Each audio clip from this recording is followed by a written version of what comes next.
dio indarrez, beldur barik emakume izanez, gizarteari bizkarra emanez, eskubideak aldarrikana izanez.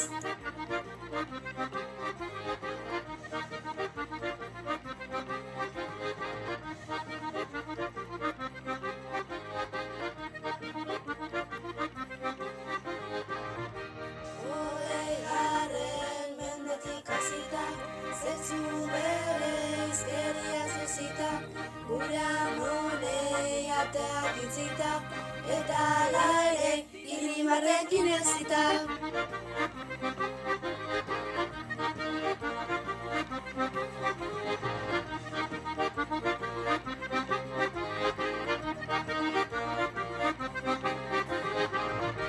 Urteak aurrera joan ara, amak lekuko hartu deiala, guk prestatzea ez dala makala, ezin dugu borroka gogor aulaga.